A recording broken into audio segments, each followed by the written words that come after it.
नमस्कार, संसद टीवी पर आपका स्वागत है। मैं हूं हर्ष रंजन। अर्थव्यवस्था गणित है लाभ का, नुकसान का, आंकड़ों का और आंकड़ों के विश्लेषण का। देश चलाने के लिए यह काम सरकार करती है, मगर अपना घर चलाने के लिए यह काम हमें ही करना पड़ता है। घर अच्छे से चले, इसके लिए सिर्फ पैसे कमाना ही काफी नहीं है।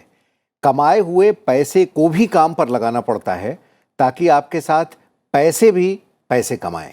और इसके लिए जरूरी है बचत। तो बचत कैसे करें, कहां करें, कितने दिन के लिए करें और कब करें, कितने लाभ के लिए करें।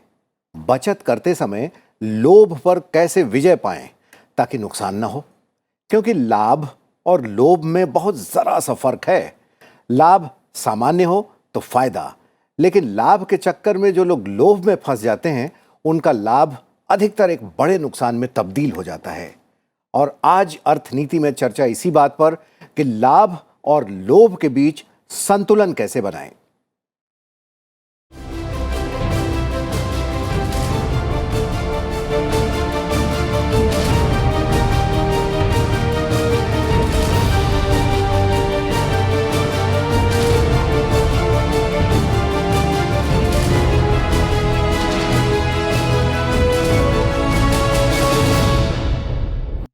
सरकार भी चाहती है कि देश के जो नागरिक हैं वो बचत करें, ताकि उनका आर्थिक भविष्य, उनके बच्चों का आर्थिक भविष्य, उनकी शिक्षा, उनका स्वास्थ्य सुरक्षित रहे।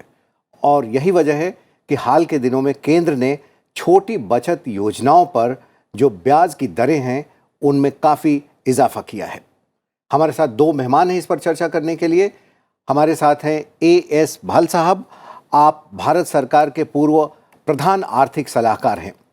और हमारे दूसरे मेहमान हैं अशोक बिशन दास। नमस्कार जी। आप IIPA में प्रोफेसर हैं, अप्लाइड इकोनॉमिक्स वहाँ पढ़ाते हैं। आप दोनों मेहमानों का संसद टीवी के खास कार्यक्रम अर्थनीति में बहुत बहुत स्वागत है।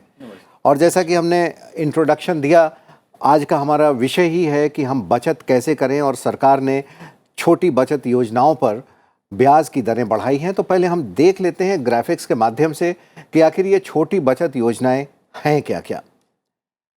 आइए देखते हैं। डाकघर समय बचत खाता, 5 वर्षीय डाकघर आवर्ती जमा, डाकघर मासिक आय योजना, मंथली इनकम, वरिष्ठ नागरिक बचत योजना, राष्ट्रीय बचत प्रमाण पत्र NSC जिसे बोलते हैं, और इसके साथ आप देखें किसान विकास पत्र को भी हम छोटी बचत योजनाओं में मानते हैं। सुकन्या समृद्धि योजना है, और 15 वर्षीय PPF खाता योजना है, महिला सम्मान बचत प्रमाण पत्र है, और PM cares for children scheme है। कुल मिलाकर ये 10 हमने योजनाओं के नाम लिए, और ये 10 योजनाएं छोटी बचत योजनाओं के अंतर्गत आती हैं, जो पूरी तरीके से सुरक्षित मानी जाती हैं। सॉवरेन गारंटी इसमें होती है। तो आपसे मैं शुरुआत करना चाहूँगा अशोक जी। आप ये बताएं कि एक आम व्यक्ति को, एक आम नागरिक को, एक व्यवसायी को, एक नौकरीशुदा आदमी को, और ख़ास करके ऐसे समय में जब अब पेंशन की सुविधा उसके साथ नहीं है, हालांकि NPS में वो ज़रूर अप्लाई कर सकते हैं, उसे ख़रीद सकते हैं, उस पर भी हम चर्चा करेंगे। क्या करना चाहिए? धन्यवाद। अब मेरा सबसे पहले आपसे आग्रह ये होगा, क्योंकि ये जो आपकी कमाई है, जो बचत है, वो बहुत गहराई और पसीने की कमाई है, तो उसको सोच समझ के हमें इन्वेस्ट करना है। और हमें ये पहले बाद में देखना है कि उसमें हमें कितना ब्याज मिलता है, पहले ये देखना है कि कितना सुरक्षित है। तो जो सरकारी स्कीम, जो 10 अभी आपको बताई गई स्कीमें, वो सारी सुरक्षित हैं। उसमें से आपको क्या, तो लोभ और लाभ में अंतर आप जरूर समझें। तो ऐसा नहीं है कि लोभ के चक्कर में कई लोग कहते हैं 15%, 20%, 25% आपको ब्याज मिलेगा, रिटर्न मिलेगा, ROI बहुत मशहूर है। लोग जो शिक्षित वर्ग है वो भी कहते हैं ROI, जो अशिक्षित है वो भी है, भले किसी को समझ में आता नहीं आता है, लेकिन ROI जरूर कहते हैं। वो सारांश में भी है कि उसमें आपकी जो पूंजी है उसमें आपको कितनी वृद्धि मिलती है, वो ही मतलब है मोटे मोटे शब्दों में कहा जाए। तो उस पर आप ज़्यादा मत ध्यान दीजिए, उसमें ये ध्यान दीजिए हमारा पैसा है वो सुरक्षित है, एक ये। और अगर आपको कोई ज़रूरत पड़ती है किसी भी समय अचानक, सपोज वो 5 साल का भी है, लेकिन अगर आपको 6 महीने के बाद भी उसकी ज़रूरत मिलती है तो क्या आप उसमें से निकाल सकते हैं? तो मेरा जो आपसे आग्रह है, ये 2 बिंदुओं पे बहुत ध्यान दीजिए। एक तो पैसा सुरक्षित हो, भले आपको उसका आरओआई जिसे कहते हैं वृद्धि दर वो बहुत कम हो, और उसमें ये है कि आप उसमें से पैसा, क्योंकि आपका पैसा है, मैं इस बात पे कभी नहीं ये मुझे मान्य होगा कि मेरा पैसा है और मुझे ज़रूरत है और मैं नहीं निकाल पाऊँ। ये तो किसी को भी मान्य नहीं होना चाहिए। तो आपको ये देखना है कि आप कितना आसानी से सरल तरीके से निकाल सकते हैं। तो इन 2 बिंदुओं पे बहुत ज़रूरी ध्यान दीजिए। बिल्कुल अशोक जी, आपने सही बताया कि जब हमारा पैसा है और हमें ही ज़रूरत अगर कुछ आन पड़ती है तो हम उसे न निकाल सकें तो ऐसे पैसे हमारे किस काम के। हालांकि इन 10 जो छोटी बचत योजनाएं हैं, इनमें कुछ स्कीम्स ऐसी हैं जिसमें एक लॉक इन पीरियड की गुंजाइश बनी हुई रहती है और उस लॉक इन पीरियड से पहले आप नहीं निकाल सकते हैं। किस उम्र में कौन सी योजनाओं में हमें जाना चाहिए, इस पे चर्चा करेंगे। लेकिन अभी हम भल साहब के पास आते हैं और आप भारत सरकार के प्रधान आर्थिक सलाहकार रहे हैं। अब हमारे दर्शकों के लिए, आम जनता के लिए आप ये बताएं कि कितने प्रतिशत ब्याज को हम अच्छा माने कि इतना प्रतिशत मिल रहा है। जैसे अगर अभी छोटी बचत योजनाओं की बात करें, नेशनल सेविंग सर्टिफिकेट जो है वो 7.7% उस पर ब्याज मिल रहा है, जो कि अगर कंपाउंडिंग करें तो वो और भी ज़्यादा होगा। कितना ब्याज सही मानते हैं कि इतना है तो ठीक है, अच्छा है? इकोनॉमिक्स के पहले प्रिंसिपल से वो ब्याज ठीक होगा तो वो इन्फ्लेशन रेट को भी हमें मद्देनज़र रखना होगा। अगर इन्फ्लेशन रेट आपका 3 या 4% ही है, जो नॉर्मली हमारे यहाँ रहता था, तब कुछ और ब्याज हमारे लिए ठीक होगा। अभी जो inflation rate consumer price index चल रहा है 6% का, तो इस हिसाब से कुछ और ही ब्याज हमें ज़रूरत होगा। बिकॉज जो रिटर्न आपको देखना है, जो आपको इंटरेस्ट रेट से फ़ायदा हो रहा है, वो इन्फ्लेशन एडजस्टेड कितना मिल रहा है आपको।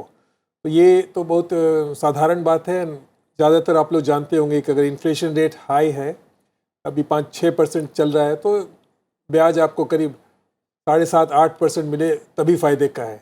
सेविंग्स बैंक में आप डाले और 4-5% इंटरेस्ट मिल रहा है, तब तो आपको वो पैसा नेगेटिव में जा रहा है। तो ये तो बहुत ही ध्यान रखना है। एंड खुशी की बात यह है कि अब लोग, मैं देख रहा हूँ 21-22 में जो फाइनेंशियल सेविंग्स हैं, लोग बैंक डिपॉजिट से हट करके अब म्यूचुअल फंड्स एंड इक्विटी में जा रहे हैं। क्यों? बिकॉज वो रियलाइज़ कर रहे हैं कि जो बैंक में जो उनको इंटरेस्ट मिल रहा था, 6-5%, कभी फिक्स डिपॉजिट पे 7%, वॉज इनफ नहीं था कि वो इन्फ्लेशन से आगे बढ़ करके जाए। तो ये जो अब अनुभूति हुई है, ये जो जागरूकता लोगों में जागी है, ये बहुत ही अच्छी बात है। अब लोग 21-22 का अगर आप हाउस होल्ड सेविंग्स का आप आंकड़े देखें तो फाइनेंशियल सेविंग्स में अब लोग थोड़ा कम कर रहे हैं, और दूसरा बैंक डिपॉजिट्स में अब कम करते हुए वो म्यूचुअल फंड्स एंड इक्विटी की तरफ जा रहे हैं। तो बस यही मैं रिपीट करूंगा कि भाई इन्फ्लेशन एडजस्टेड रिटर्न आपको देखना है, केवल यूं ही नहीं देखना है ब्याज दर। इन्फ्लेशन एडजस्टेड रिटर्न की बात भल साहब कह रहे हैं, और ये बहुत दीगर है यहाँ पर हमारे दर्शकों के लिए ये जानना कि अगर जो देश का इन्फ्लेशन रेट है, अगर उस रेट से कम आपके पैसों पर ब्याज मिल रहा है तो आपके पैसे देखने में भले बढ़े हुए लग सकते हैं कि हमारा 100 रुपया 110 रुपया हो गया, हमारा 100 रुपया 120 रुपये हो गए, लेकिन दरअसल आपके पैसे जो हैं वो कम हो रहे हैं। इसलिए ये ज़रूर देखें कि लॉन्ग टर्म में इन्फ्लेशन कितना रहने वाला है और उस इन्फ्लेशन के रेट से अधिक आपको मिले। और सरकार का भी यही मानना है, क्योंकि वो नागरिकों की सुरक्षा चाहती है, आर्थिक सुरक्षा चाहती है, और यही वजह है कि अभी इन्फ्लेशन को देखते हुए भी और बाज़ार में महंगाई कम करने के लिए भी सरकार ने छोटी बचत योजनाएं हैं उस पर ब्याज की दरें बढ़ाई हैं, ताकि लोग ज़्यादा से ज़्यादा आकर्षित हों और पैसे अपने जमा करें। जब लोग पैसे जमा करते हैं तो जाहिर सी बात है खर्च नहीं करते, और जब खर्च नहीं करते तो डिमांड कम होती है। जब डिमांड कम होती है तो चीज़ों के दाम भी कम होंगे, उनका प्रोडक्शन भी कम होगा, वृद्धि दर थोड़ी सी अफेक्टेड हो सकती है। इसको कैसे संतुलित किया जाए ताकि लोग जमा भी करें, वृद्धि दर भी बरकरार रहे और महंगाई भी ना बढ़े? देखिए, इसमें ऐसा है कि आपने बहुत अच्छा ही महत्वपूर्ण प्रश्न उठाया।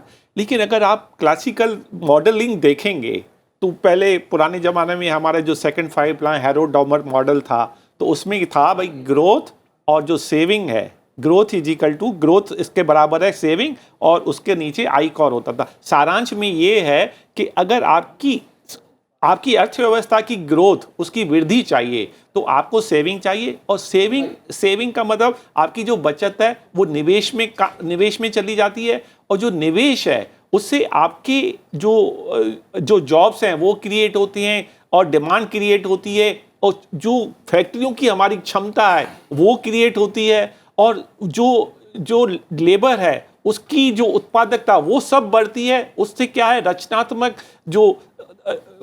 जिसे कहते हैं क्रिएटिव डिस्ट्रक्शन वो भी होता है, नई डिजिटल टेक्नोलॉजी आती है, और फिर हमारे एक्सपोर्ट को भी बढ़ावा आता है। सारांश ये है कि आपकी सेविंग सिर्फ आपको नहीं मदद करती है, देश को भी मदद करती है, और हमारा जो निर्यात है वो भी आगे जाता है, और नई टेक्नोलॉजी आती है, हमारी लेबर की जो प्रोडक्टिविटी है, उत्पादकता वो भी अधिक होती है। तो इसमें सिर्फ विन विन सिचुएशन जिसे कहते हैं कि हर एक का इसमें फायदा है।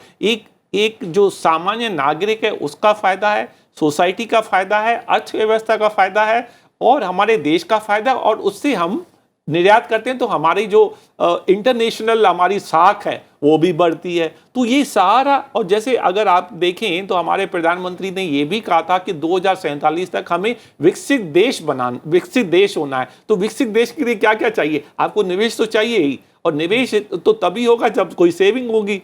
तो ये सारी चीज़ें बिल्कुल एक चेन की तरह लिंक्ड हैं। तो हमें ये देखना है, तो जितना अगर हम कमाते हैं, सपोज 1 लाख रुपए या 10,000 रुपये भी आपकी मंथली आए, तो कुछ जरूर उसमें से अंश आप अलग से करके रखिए, और उसको आप कहीं निवेश करिए, कहीं बचत में, कहीं जो भी आपकी 10 स्कीम है जहाँ भी आपका मन करे, लेकिन सोच समझ उसमें निवेश जरूर करें, उसमें आप अपनी डिपॉजिट रखें जहाँ भी आपका मन करे, क्योंकि आप स्वतंत्र नागरिक हैं। लेकिन हमारी सलाह है, जो 10 स्कीम आपको शुरू में बताई गई वो बहुत ही उम्दा स्कीमें हैं, और वो सबसे पहले आपको एक प्रोटेक्शन देता है। आपको जो मुद्रास्फीति होती है उसके अगेंस्ट भी आपको एक कवच देता है। तो कभी आपको कोई ऐसी बात हो गई तो आपने उसको यूज़ कर लिया, तो ये सबके लिए फ़ायदेमंद है। यही मेरा आपसे सुझाव है, लेकिन जब करें तो आप लोभ और लाभ में ज़रूर अंतर करके फिर करिएगा। और अगर आप सरकारी बचत योजनाओं यानी छोटी बचत योजनाओं में निवेश कर रहे हैं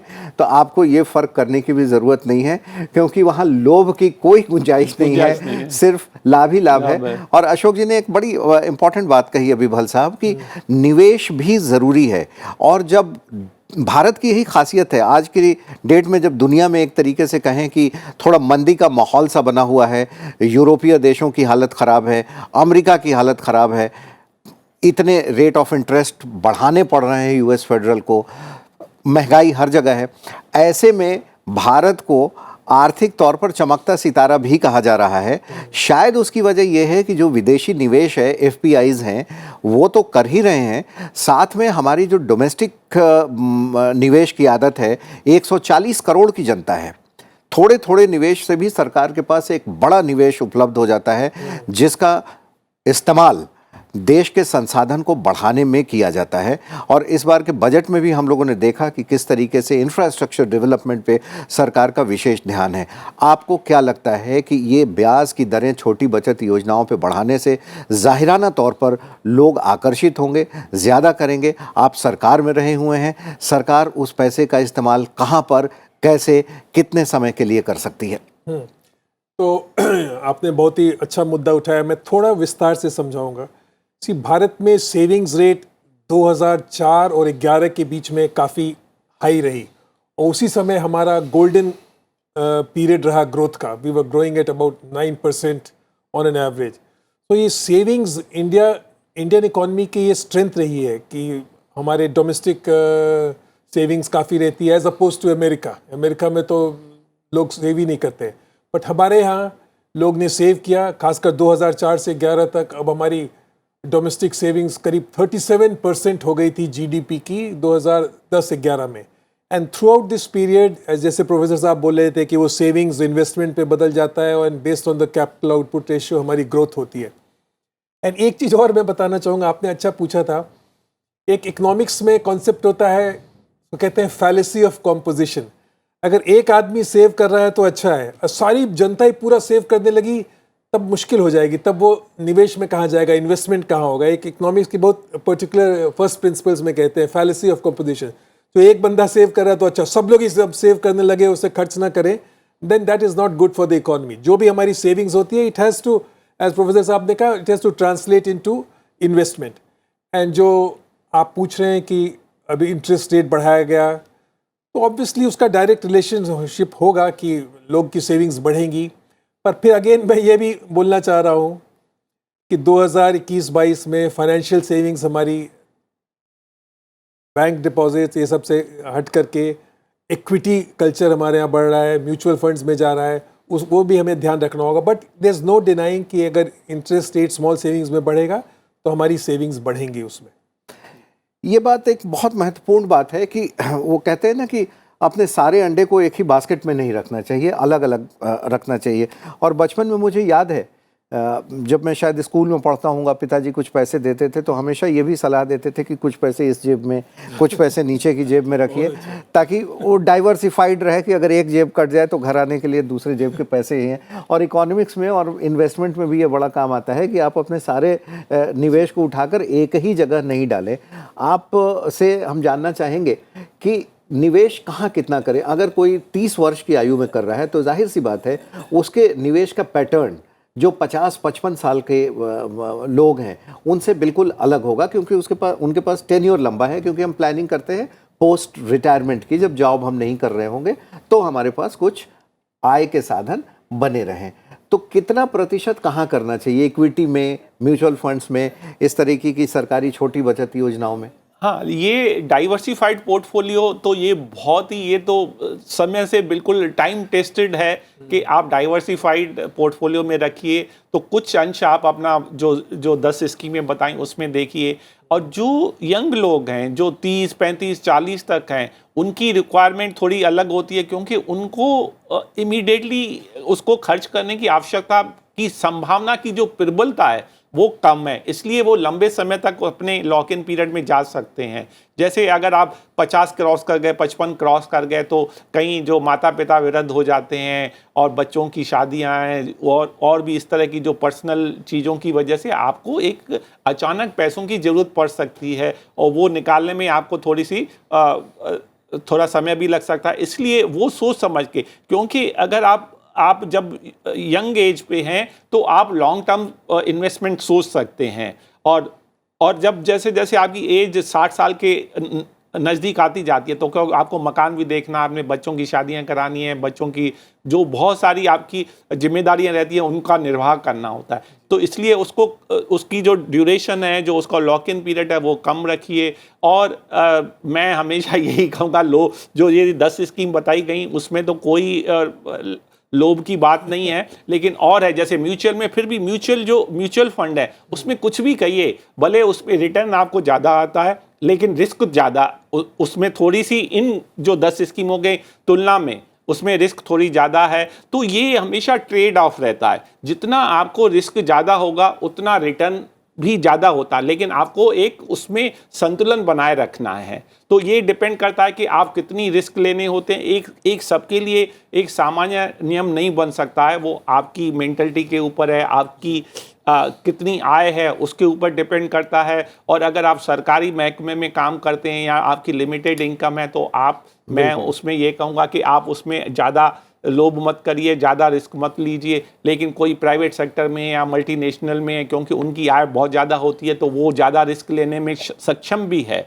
तो ये सारे फैक्टर होते हैं, इनको ध्यान में रखिए और उसके हिसाब से करिए। लेकिन मैं ज़रूर कहूँगा कि अगर कोई यंग है 25 से 40 साल तक, तो कम से कम नहीं तो 25 से 30% अपनी जो आय है उसको टैक्स के बाद उसमें कहीं ना कहीं आप उसको निवेश जरूर करिए और वो आपको आगे चल के बहुत फ़ायदा देगा। और आपका जीवन अगर इस समय अपना, आप जैसे कहते हैं ना, if you do not sweat now, अगर आप अभी पसीना नहीं बहाएंगे तो आपको आगे चल के दिक्कत हो सकती है। तो आपको इसलिए थोड़ा सा इस समय अपने आप को पसीना बहाना चाहिए। थोड़ा सा अपना बेल्ट टाइट करिए, 25 से 30% अपना निवेश करिए। लेकिन और भी फैक्टर होते हैं आपके, आपके माता पिता आपके डिपेंडेंट हैं क्या हैं, वो सारे फैक्टर हैं। बट एक मोटा जो थंब रूल है वो ये है, उसमें जरूर करिए और आपको 5-10 साल के बाद आपका जीवन बहुत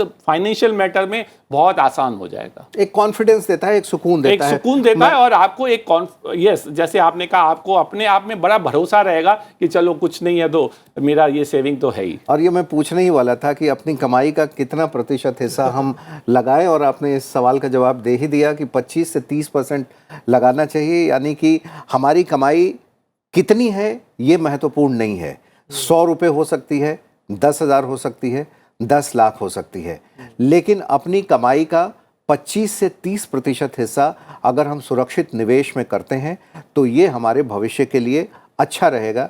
ये अशोक जी का कहना है। और अशोक जी अप्लाइड इकोनॉमिक्स के मास्टर हैं, पढ़ाते हैं, और शायद अप्लाइड इकोनॉमिक्स वही होती है कि इकोनॉमिक्स की थ्योरी को जब हम आप जीवन में अप्लाई करते हैं तो उसके प्लसेस माइनसेस को देखकर तो इनकी सलाह हमें लगता है कि बहुत इंपॉर्टेंट है। और उस 25-30% जो सेविंग करते हैं भल साहब, उसमें भी हमें डाइवर्सिफाई करने की ज़रूरत होनी चाहिए। बिल्कुल, इसमें तो दो राय है ही नहीं कि हमें डाइवर्सिफाई।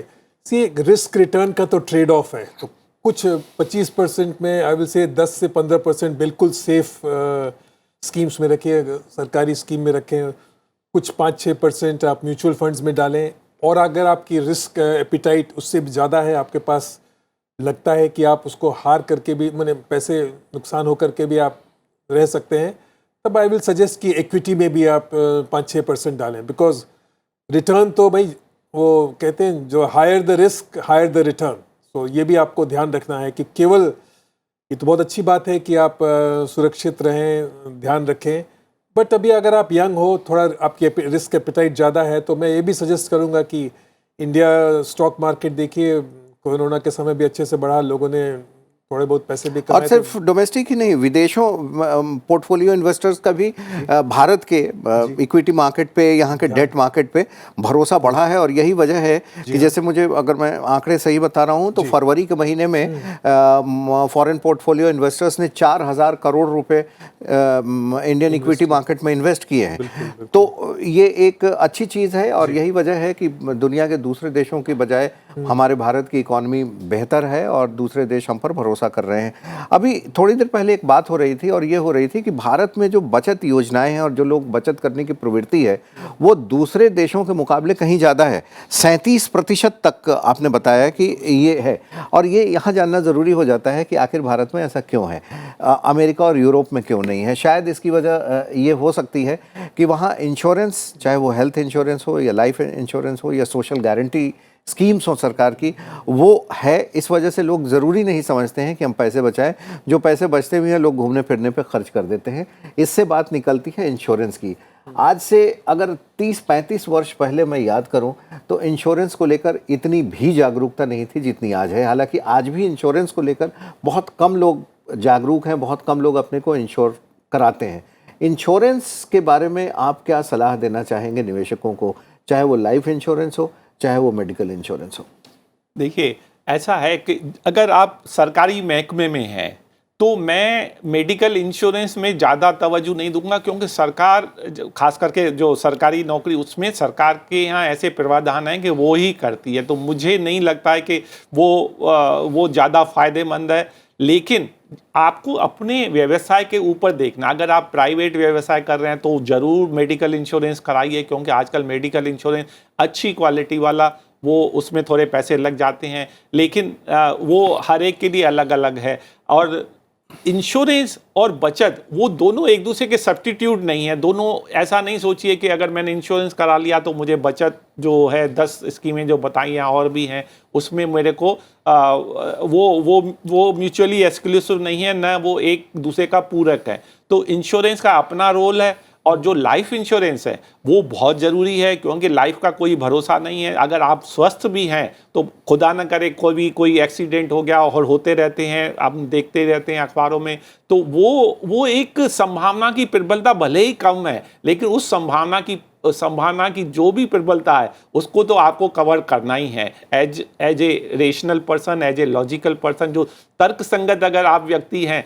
तो इंश्योरेंस जो लाइफ का तो जरूर कराना है, लेकिन अगर आप सरकारी हैं तो मुझे नहीं लगता कि उसके लिए अलग से ज़रूरत है, क्योंकि वो सरकार, अगर केंद्र सरकार या राज्य सरकार की आप नौकरी में हैं तो बिल्कुल मुझे नहीं लगता कि ज़्यादा आवश्यक है। लेकिन कई ऐसे महकमे हैं जो उनके जो ऑर्गेनाइजेशन है वो उनको कवर करती है, तो वो डुप्लीकेट नहीं होना चाहिए, उसमें अननेसेसरली आपका पैसा व्यर्थ ही जाता है एक तरह से, तो वो आपको देखना है। लेकिन अगर आपका निजी व्यवसाय है तो मैं ये जरूर स्ट्रांगली सिफारिश करूंगा कि आप अपना स्वास्थ्य का जरूर बीमा कराइए, अपनी ज़िंदगी का भी बीमा कराइए, और ये तो बहुत ज़रूरी है। और तो वो जो पोर्टफोलियो है आपका सेविंग का, बचत का, वो बांटिए, डाइवर्सिफाई करिए। कुछ आप सेविंग जो बचत है उसमें रखिए, कुछ जैसे हमारे साथी ने कहा, हमारे को पैनलिस्ट ने, कि उसको आप अपना म्यूचुअल फंड में भी लगा सकते हैं, इक्विटी में भी लगा सकते हैं, और कुछ अंश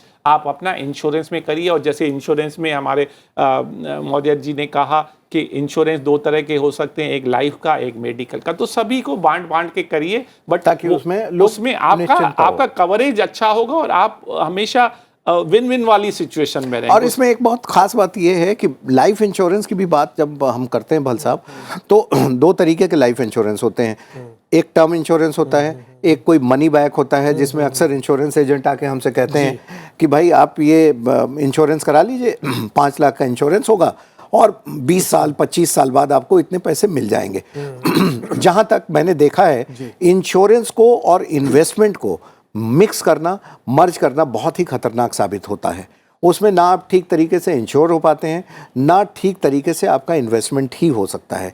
इसीलिए इंश्योरेंस से पैसे वापस आए ये सोचने के बजाय क्या हम ये सोचें कि टर्म इंश्योरेंस लें, जिसे साल दर साल आगे बढ़ाना पड़ता है, वो बेहतर विकल्प है। मैं इससे बिल्कुल सहमत हूँ। इंश्योरेंस में ये दोनों चीज़ों को कंबाइन नहीं करना चाहिए कि तो उसको देखा जाए कि हमें रिटर्न ऑफ इन्वेस्टमेंट कितना है और इंश्योरेंस कितना है, ये दोनों में पता चलेगा। अगर एक पैकेज है तो दोनों में ही आपको नुकसान हो रहा है। तो ये तो ज़्यादातर एक्सपर्ट्स आपको बताएंगे कि जब आप इंश्योरेंस ले रहे हो तो keep it separate, keep the insurance part separate and keep your investment pattern separate. ये जो इन्होंने बहुत अच्छे से कहा कि 8 साल बाद वो पैसे मिल जाएंगे, बट देन उसका जो आपको पैकेज है इट इज़ नॉट एडवाइजेबल। मैं उसको बहुत स्ट्रांगली उसको एडवाइस करूँगा कि ऐसा नहीं करना चाहिए। Keep the insurance separate, keep your investment plan separate. बिल्कुल। और सरकार ने जो छोटी बचत योजनाओं में आप देखेंगे हमारे दर्शकगण कि महिलाओं को लेकर, लड़कियों को लेकर कुछ विशेष योजनाएं हैं, जैसे सुकन्या समृद्धि योजना है, महिला सम्मान योजना है। और ये सरकार की कोशिश रहती है कि देश की महिलाएं आत्मनिर्भर हों, खास करके जो छोटे शहरों में हैं, गाँव की महिलाएं हैं, पंचायतों की महिलाएं हैं, वो सक्षम हो रही हैं, आत्मनिर्भर तो हो रही हैं, लेकिन सरकार की इन योजनाओं का लाभ उठाकर उनकी आत्मनिर्भरता और बढ़ सकती है। और ऐसी छोटी बचत योजनाएं जो सरकार ले आती है, इसका फ़ायदा ज़रूर उठाना चाहिए, क्योंकि अभी ये 3 महीने के लिए आई है, 3 महीने के बाद हो सकता है इस इंटरेस्ट रेट पर बदलाव हो। तो आज की जो चर्चा हमारी थी कि अगर छोटी बचत योजनाएं में आप आएंगे, पैसे लगाएंगे जो सरकारी योजनाएं हैं, तो आपका फ़ायदा बहुत बड़ा हो सकता है, क्योंकि मैजिक ऑफ कंपाउंडिंग जो होता है, हमारे दोनों पैनलिस्ट ने भी बताया, जो हमारे विशिष्ट मेहमान हैं, कि ऐसा करना चाहिए। 25 से 30% आपकी कमाई का हिस्सा आपको ज़रूर बचत योजनाओं में लगाना चाहिए। आज की अर्थनीति में इतना ही। अगले सप्ताह हम फिर किसी और विषय पर आपके समक्ष उपस्थित होंगे। आप दोनों मेहमानों का स्टूडियो आने के लिए बहुत बहुत शुक्रिया। अब हमें दीजिए इजाज़त। नमस्कार।